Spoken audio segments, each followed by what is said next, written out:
타임 프레임에 관한 정의는 여러분 이렇습니다. 오늘도 질문이 많이 나오고 저도 이거 몇 번이나 설명을 사실 했던 부분인데, 타임 프레임에 관한 정의는 그래요. 타임 프레임은 5분, 15분, 30분 뭐 우리가 자유자재로 바꿀 수가 있죠. 이 차이가 뭘까요? 원래는 기본적으로 타임 프레임이 길면 길수록 신뢰도가 높다라고는 얘기해요. 왜냐하면 타임 프레임이 시간이 길수록 신뢰도가 높은 이유는 이 차트는 심리의 반영이거든요. 이 심리의 반영이 어디 차트에서 가장 잘 나타나는 거거든요. 근데 이 심리의 반영이라는 게 결국에는 짧은 프레임 5분, 15분은 심리의 반영이라기보다는 여러 투자자의 개입이나 힘싸움으로 바뀔 수가 있는 부분인데, 근데 차트 프레임이 좀 더 길어질수록 그런 몇 명의 투자자에 의해서 바뀔 수 있는 가능성이 줄어드는 겁니다. 그래서 차트 프레임이 길수록 신뢰도가 높다, 이렇게 평가를 하는 거거든요. 근데 문제는 그럼 차트 프레임이 길어야만 투자를 할 수 있냐, 그렇게 생각하지는 않습니다. 근데 그냥 이렇게 생각하면 돼요. 내가 일봉을 봤다고 하면 일봉의 타임 프레임만큼의 기간이 필요하다는 거예요. 내가 일봉을 보고 이게 상승하는 패턴이다라고 했으면은, 상승을 샀으면은 일봉으로 보고 샀기 때문에 며칠을 두고 볼 수 있어야 된다는 거죠. 저는 그 기준을 7일에서 15일 이상 두고 봐야 된다, 이렇게 봅니다. 그럼 7일에서 15일 이상 두고 보려고 하면은 손절가도 좀 넓어야 되고 익절가도 목표가도 커야 될 겁니다. 근데 우리가 일봉을 보고 트레이딩을 하면서 오늘 하루 내일 하루 차트에서 사실 볼 필요가 없죠. 왜냐면 나는 일봉으로 상승 추세를 봤는데 그 일봉으로 상승 추세가 발현되는 순간이 오늘일 수는 없잖아요. 그 일본봉을 보고 이거 상승 추세라고 생각했는데 다음 캔들에 바로 상승할 수가 없잖아요.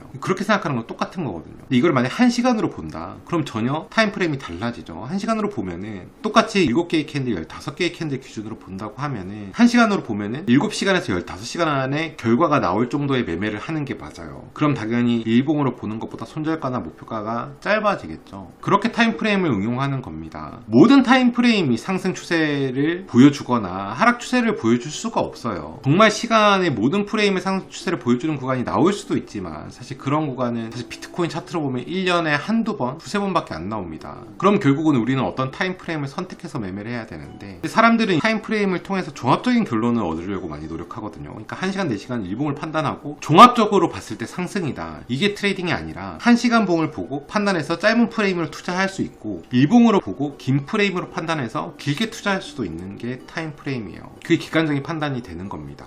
저는 근데 개인적으로 이 타임 프레임을 너무 줄이는 거를 추천하지 않아요. 개인 투자자가 한다고 하면은 15분에서 30분 정도에서는 더 안 내려갔으면 좋겠어요. 결국 신뢰도가 떨어진다는 얘기는 확률상 우위가 시간 프레임이 줄어들수록 점점 떨어진다는 얘기거든요. 근데 이제 사람들이 단기 프레임으로 투자를 많이 하려고 하는 이유가 사실 욕심이에요. 왜냐하면 투자할 수 있는 기회도 많고 매매 횟수가 늘어나니까 내가 좋은 방법만 쓴다면 수익이 늘어날 수 있다라고 생각하지만, 실제로는 이 타임 프레임이 줄어들수록 트레이딩 횟수는 늘어나지만 승률은 점점 떨어지는 거죠. 손익비도 점점 떨어지는 거고. 근데 그런 것까지 생각을 해봤을 때는 너무 단기 프레임으로 가지 않는 게 좋다. 실제로 개인 투자자들은 프레임이 짧아지면 짧아질수록 손실폭이 높아집니다.